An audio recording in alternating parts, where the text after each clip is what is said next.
ओम शांति। आज बाबा के 22 तारीख के महावाक्य हैं। बाबा ने कहा, मीठे बच्चे, बाप आए हैं भारत को सेल्वेस करने। तुम बच्चे इस समय बाप के मददगार बनते हो। भारत ही प्राचीन खंड है। प्रश्न है, ऊंची मंजिल में रुकावट डालने वाली छोटी छोटी बातें कौन सी हैं? ऊंची मंजिल में रुकावट डालने वाली छोटी छोटी बातें कौन सी हैं? तो बाबा ने बताया, अगर जरा भी कोई शौक है, अनासक्त वृत्ति नहीं है, अच्छा पहनने खाने में बुद्धि भटकती रहती है, तो यह बातें ऊंची मंजिल पर पहुंचने में रुकावट डालती हैं। इसीलिए बाबा कहते, बच्चे वनवाह में रहो, तुम्हें तो सब कुछ भूलना है, ये शरीर भी याद न रहे। ओम शांति। बच्चों को ये समझाया है कि ये भारत ही अविनाशी खंड है और इसका असल नाम है ही भारत खंड। हिंदुस्तान नाम तो बाद में पड़ा है। भारत को कहा जाता है स्पिरिचुअल खंड। ये प्राचीन खंड है। नई दुनिया में जब भारत खंड था तो और कोई खंड थे नहीं। मुख्य हैं ही इस्लामी, बौद्धी और क्रिश्चियन। अभी तो बहुत खंड हो गए हैं। भारत अविनाशी खंड है, उसको ही स्वर्ग, हेवन कहते हैं। नई दुनिया में नया खंड एक भारत ही है। नई दुनिया रचने वाला है परम पिता परमात्मा, स्वर्ग का रचयिता, हेवनली गॉड फादर। भारतवासी जानते हैं कि यह भारत अविनाशी खंड है। भारत स्वर्ग था। जब कोई मरता है तो कहते हैं स्वर्ग पधारा। समझते हैं स्वर्ग कहाँ ऊपर में है। देलवाड़ा मंदिर में भी वैकुंठ के चित्र छत में दिखाए हैं। ये किसी की बुद्धि में नहीं आता कि भारत ही हेवन था, अब नहीं है, अभी तो हेल है। तो यह भी अज्ञान ठहरा। ज्ञान और अज्ञान दो चीज़ें होती हैं। ज्ञान को कहा जाता है दिन, अज्ञान को रात। घोर सोझरा और घोर अंधियारा कहा जाता है। सोझरा मन राइज, अंधियारा मन फॉल। मनुष्य सूर्य का फॉल देखने के लिए सनसेट पर जाते हैं। अब वह तो है हद की बात।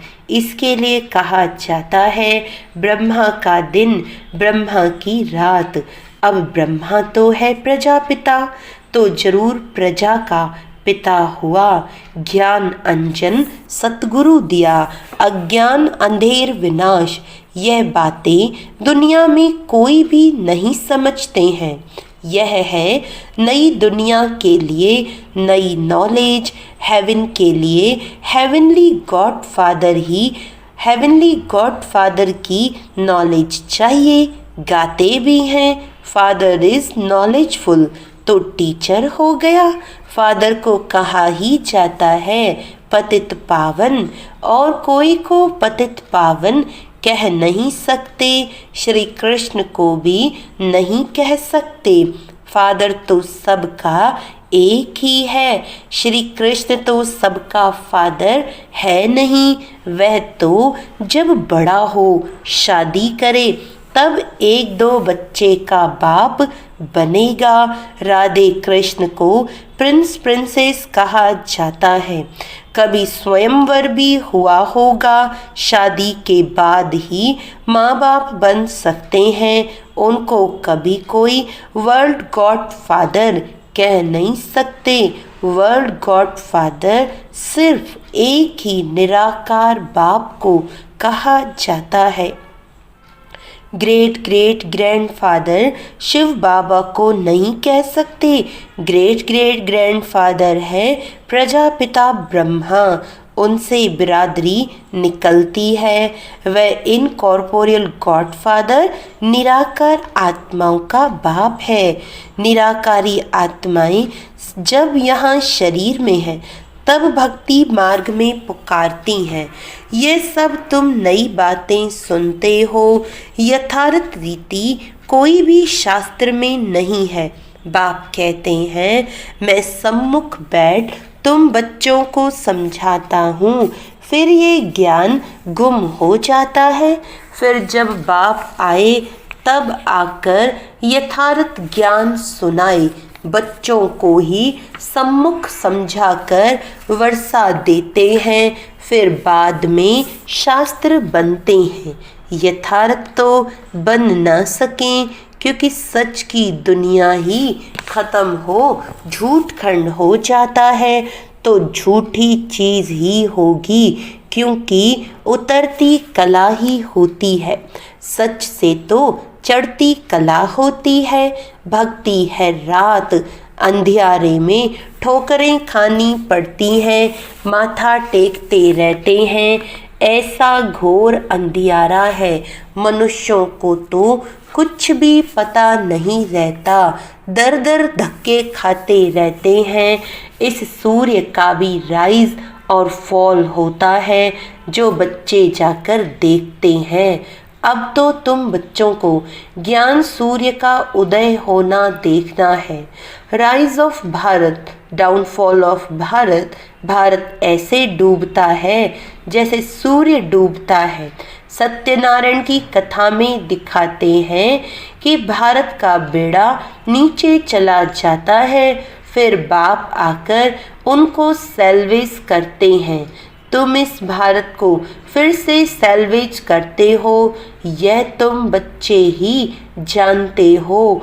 तुम निमंत्रण भी देते हो, नव निर्माण प्रदर्शनी भी नाम ठीक है। नई दुनिया कैसे स्थापन होती है, उसकी प्रदर्शनी चित्रों द्वारा समझानी दी जाती है, तो वही नाम चला आए तो अच्छा है।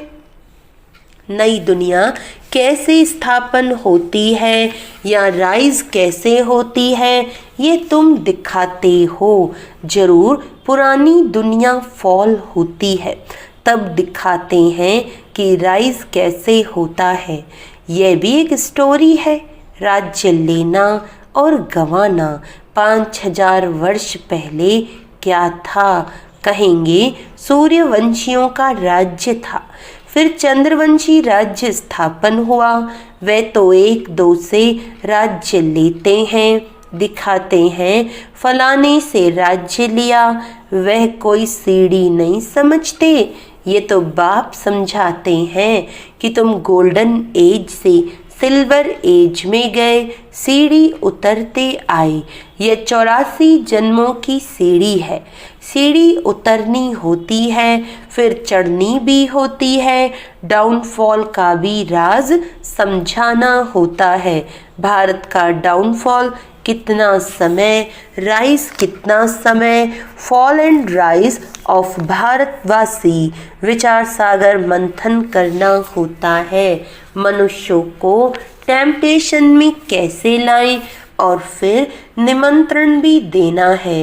भाइयों बहनों, आकर समझो, बाप की महिमा तो पहले बतानी है। शिव बाबा की महिमा का एक बोर्ड होना चाहिए। पतित पावन ज्ञान का सागर, पवित्रता सुख शांति का सागर, पवित्र संपत्ति का सागर, सर्व का सदगति दाता, जगत पिता, जगत शिक्षक, जगत गुरु शिव बाबा से आकर अपना सूर्यवंशी चंद्रवंशी वर्षा लो, तो मनुष्यों को बाप का पता पड़े। बाप की और श्री कृष्ण की महिमा अलग अलग है। यह तुम बच्चों की बुद्धि में बैठा हुआ है। सर्विसेबल बच्चे जो हैं, वे सारा दिन दौड़ा दौड़ी करते रहते हैं। अपनी लौकिक सर्विस होते भी छुट्टी ले सर्विस में लग जाते हैं। यह है ही ईश्वरीय गवर्नमेंट। खास बच्चियां अगर ऐसी सर्विस में लग जाएं तो बहुत नाम निकाल सकते हैं। सर्विसेबल बच्चों की पालना तो अच्छी होती ही रहती है, क्योंकि शिव बाबा का भंडारा भरपूर है। जिस भंडारे से खाया वह भंडारा भरपूर, काल कंटक दूर। तुम हो शिववंशी, वह रचता है, ये रचना है। बाबुल नाम बहुत मीठा है, शिव साजन भी तो है ना। शिव बाबा की महिमा ही अलग है। निराकार अक्षर लिखने से समझते हैं कि उनका कोई आकार नहीं है। बिलवेड मोस्ट शिव बाबा है, परम प्रिय तो लिखना ही है। इस समय लड़ाई का मैदान उनका भी है तो तुम्हारा भी है। शिव शक्तियाँ नॉन वायलेंस गाई जाती हैं, परंतु चित्रों में देवियों को भी हथियार दे हिंसा दिखा दी है। वास्तव में तुम योग अथवा याद के बल से विश्व की बादशाही लेते हो। हथियारों आदि की बात ही नहीं है। गंगा का प्रभाव बहुत है, बहुतों को साक्षात्कार भी होगा। भक्ति मार्ग में समझते हैं कि गंगा जल मिले तब उद्धार हो, इसीलिए गुप्त गंगा कहते रहते हैं। कहते हैं बाण मारा और गंगा निकली, गौमुख से भी गंगा दिखाते हैं। तुम पूछेंगे तो कहेंगे कि गुप्त गंगा निकल रही है। त्रिवेणी पर भी सरस्वती को गुप्त दिखाया है। मनुष्यों ने तो बहुत बातें बना दी है, यहाँ तो एक ही बात है, सिर्फ अलफ बस। अल्लाह आकर बहिश्त बनाते हैं, खुदा हेवन स्थापन करते हैं, ईश्वर स्वर्ग स्थापन करते हैं। वास्तव में ईश्वर तो एक है, ये तो अपनी अपनी भाषा में भिन्न भिन्न नाम रख दिए हैं, परंतु यह समझते हैं कि अल्लाह से जरूर स्वर्ग की बादशाही मिलेगी। यहाँ तो बाप कहते हैं मन मना भव, बाप को याद करने से वर्षा जरूर याद आएगा। रचता की रचना है ही स्वर्ग। ऐसे थोड़ी कहेंगे कि राम ने नरक रचा, भारतवासियों को यह पता ही नहीं कि निराकार रचता कौन है। तुम जानते हो कि नरक का रचता रावण है, जिसको जलाते हैं। रावण राज्य में भक्ति मार्ग का सैपलिंग कितना बड़ा है। रावण राज्य का रूप भी बड़ा भयंकर बनाया है। बोलते भी हैं कि रावण हमारा दुश्मन है। बाप ने अर्थ समझाया है, पेशगीर यानी विस्तार बड़ा है तो रावण का शरीर भी बड़ा बनाते हैं। शिव बाबा तो बिंदी है, परंतु चित्र बड़ा बना दिया है। नहीं तो बिंदी की पूजा कैसे हो, पुजारी तो बनना है ना। आत्मा के लिए तो कहते हैं भ्रिकुटी के बीच में चमकता है अजब सितारा, और फिर कहते हैं आत्मा सो परमात्मा। तो फिर 1000 सूर्य से ज़्यादा तेज कैसे होगा। आत्मा का वर्णन तो करते हैं लेकिन समझते नहीं। अगर परमात्मा 1000 सूर्य से तेज हो तो हर एक में प्रवेश कैसे करे। कितनी अयथार्थ बातें हैं जो सुनकर क्या बन पड़े हैं। कहते हैं आत्मा सो परमात्मा, तो बाप का रूप भी ऐसा होगा ना, परंतु पूजा के लिए बड़ा बनाया है। पत्थर के कितने बड़े बड़े चित्र बनाते हैं, जैसे गुफा में बड़े बड़े पांडव दिखाए हैं। जानते कुछ भी नहीं। यह है पढ़ाई। धंधा और पढ़ाई अलग अलग है। बाबा पढ़ाते भी हैं और धंधा भी सिखाते हैं। बोर्ड में भी पहले बाप की महिमा होनी चाहिए, बाप की फुल महिमा लिखनी है। ये बातें तुम बच्चों की भी बुद्धि में नंबरवार पुरुषार्थ अनुसार आती हैं। इसीलिए महारथी घोड़े सवार कहा जाता है। हथियार आदि की कोई बात नहीं है, बाप बुद्धि का ताला खोल देते हैं। ये गोदरेज का ताला कोई खोल ना सके। बाप के पास मिलने आते हैं तो बाबा बच्चों से पूछते हैं कि आगे कब मिले हो, इस जगह पर इस दिन कब मिले हो।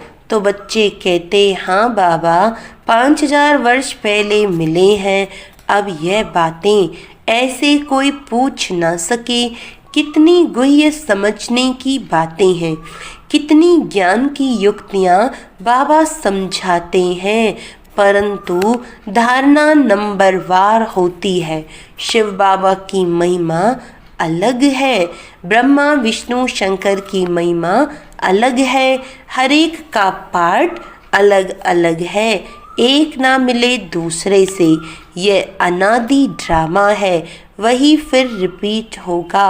अभी तुम्हारी बुद्धि में बैठा हुआ है कि हम कैसे मूल वतन में जाते हैं, फिर आते हैं पार्ट बजाने के लिए, जाते हैं वाया सूक्ष्म वतन।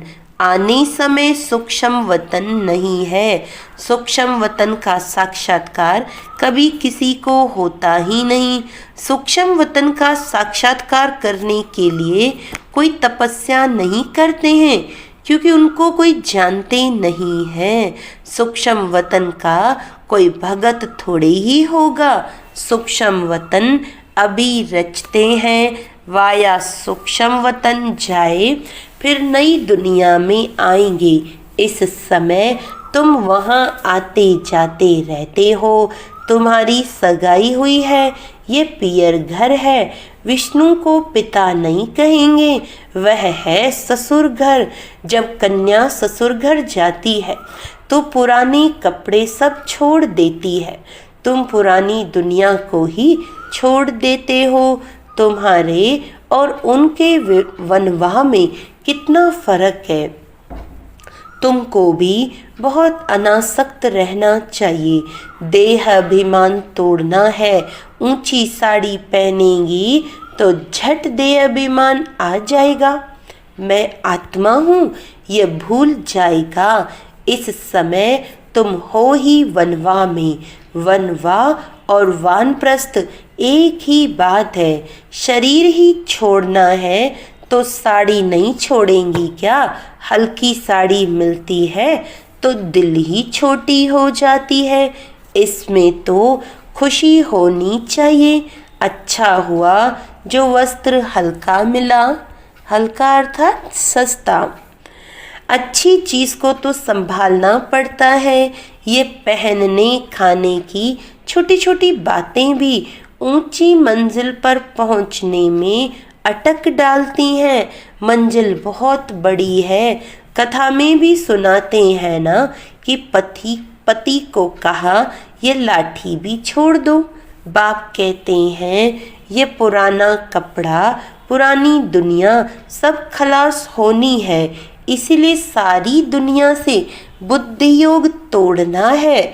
इसको बेहद का संन्यास कहा जाता है। सन्यासियों ने तो हद का संन्यास किया है। अब तो फिर वे अंदर आ गए हैं। आगे तो उन्होंने बहुत ताकत थी। उतरने वालों की महिमा क्या हो सकती है। नई नई आत्माएं भी पिछाड़ी तक आती रहती हैं पार्ट बजाने। उनमें क्या ताकत होगी। तुम तो पूरे 84 जन्म लेते हो। ये सब समझने के लिए कितनी अच्छी बुद्धि चाहिए। सर्विसेबल बच्चे सर्विस में उछलते रहेंगे।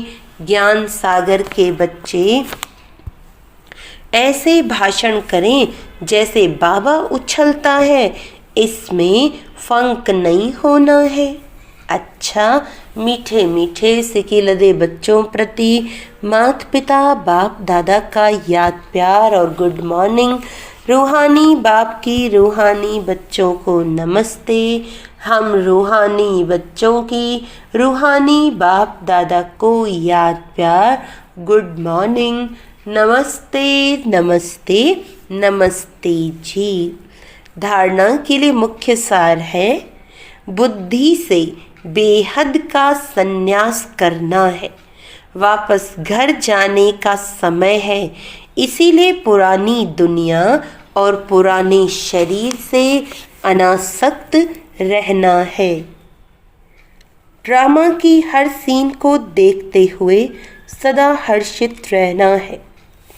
वरदान है, अपने हाईएस्ट पोजीशन में स्थित रहकर हर संकल्प, बोल और कर्म करने वाले संपूर्ण निर्विकारी भव।